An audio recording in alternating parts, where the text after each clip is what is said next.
Welcome to our journey to the breathtaking Rottnest Island, located just 19 kilometres off the coast of Western Australia.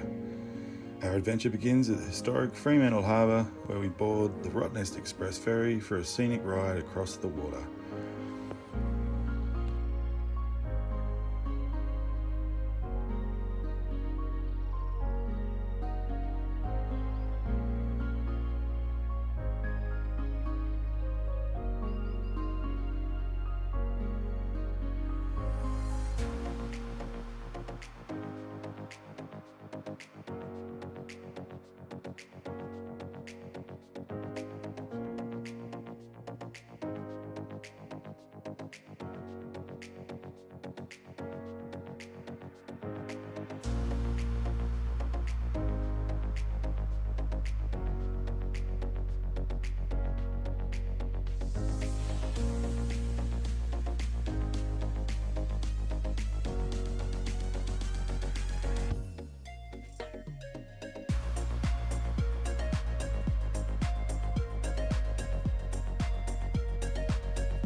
As we dock at Rottnest Island, the charm of this natural wonder is immediately evident.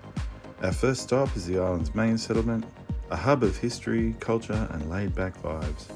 Stroll through the quaint streets, grab a coffee or rent a bike to start your journey. But today, we are exploring the island using the hop-on, hop-off bus.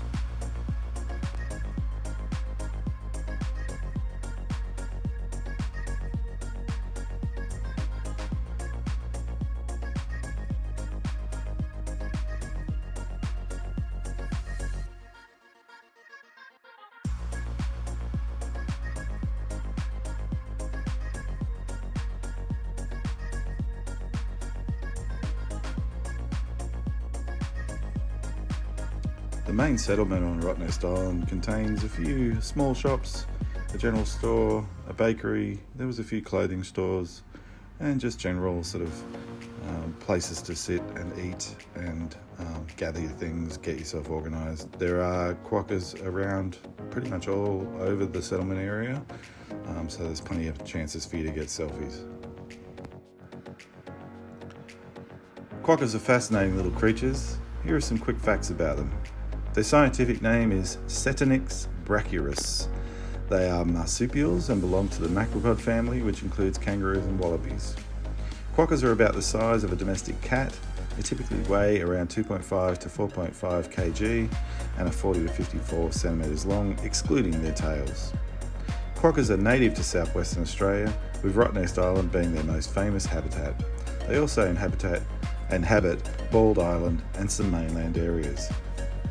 Quokkas are herbivores, feeding on grasses, leaves, stems and other vegetation. Their ability to survive on minimal water makes them well adapted to their environment. Female quokkas usually give birth to a single joey, which stays in the mother's pouch for around 6 months before venturing out. Quokkas have gained a reputation as the happiest animals on earth because of their friendly appearance and the smiling expression created by their facial structure. These animals are incredibly popular with tourists, especially for selfies. However, touching or feeding them is prohibited to protect their health and well-being. Quokkas are considered vulnerable due to habitat loss and introduce predators such as foxes and cats on the mainland. Quokkas are truly special. The hop-on, hop-off bus service takes us to Rottnest's most iconic spots. So sit back and relax and soak in the ever-changing scenery from lush greenery to serene beaches. Our first major stop that we took was on the west end of the island, the home of incredible views and wildlife. Here we see New Zealand fur seals lounging on the rocks, having a swim in the Indian Ocean, perfectly at home in this untouched sanctuary. We were advised that the seals generally don't come out much during the day, especially if the weather's not very good.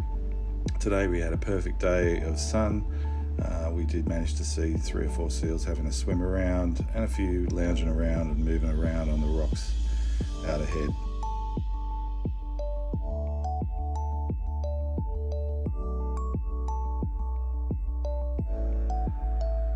Rottnest Island, known as Wanjamup to the Whadjuk Noongar people, has a rich and complex history that spans tens of thousands of years. Before it became an island, Wanjamup was connected to the mainland and served as an important site for the Whadjuk Noongar people. Archaeological evidence suggests that the area was inhabited for at least 30,000 years. It was a place for ceremonies, gatherings and trade. However, around 6,500 years ago, rising sea levels separated Wanjamup from the mainland, and there is no evidence of continued habitation after this time. The island holds deep cultural significance for the Noongar people, who believe it is a place where spirits travel after death. This spiritual connection remains important to this day. Following European colonisation in the 19th century, Wanjamup became a site of sorrow for Aboriginal people. From 1838 to 1931, it was used as a prison for over 3,600 Aboriginal men and boys from across Western Australia. Many were subjected to harsh conditions and the island became a forced labour camp. The impact of this era was devastating, with many prisoners losing their lives and communities losing their leaders.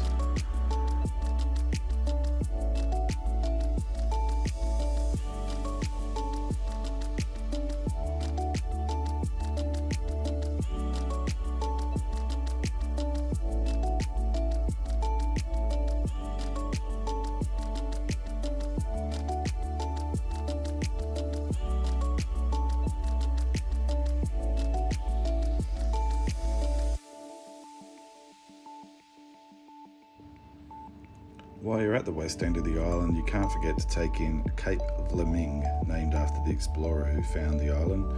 Dramatic expanse of cliffs meeting the endless blue horizon. It's a photographer's dream.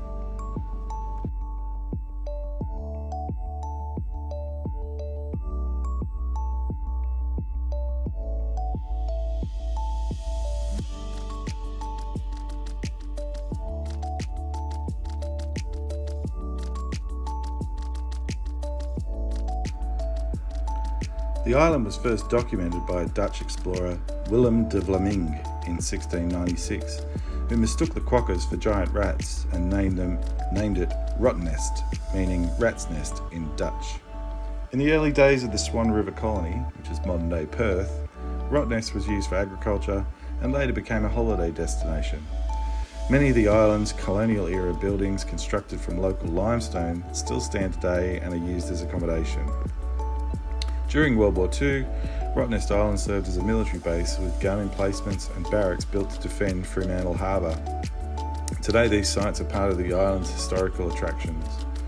Rottnest Island is now a popular tourist destination celebrated for its natural beauty, unique wildlife and layered history. Its past, particularly its role in Aboriginal history, is increasingly recognised and commemorated through efforts of reconciliation and education.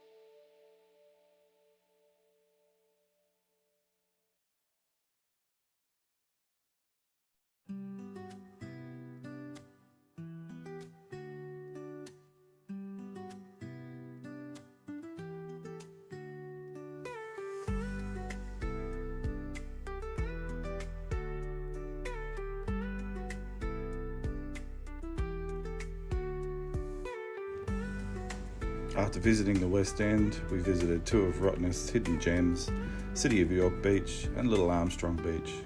These tranquil spots are perfect for a swim or simply basking in the sun. Feel the stress melt away as you connect with nature.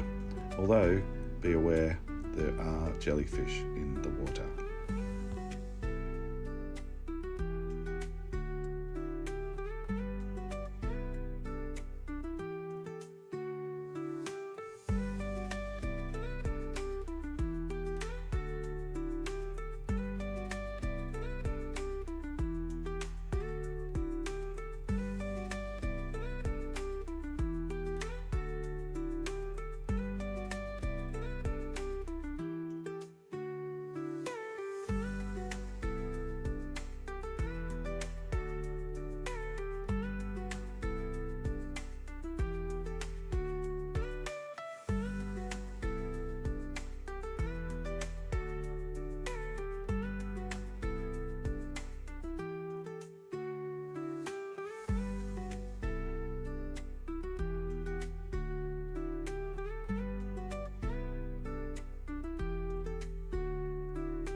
the end of the hop on hop off, we come back to the settlement, and this time we got to see some of Rottnest's most famous residents, the adorable quokkas.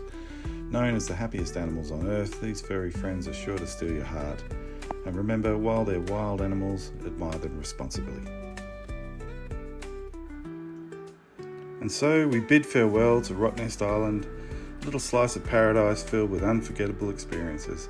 Until next time, thanks for the memories.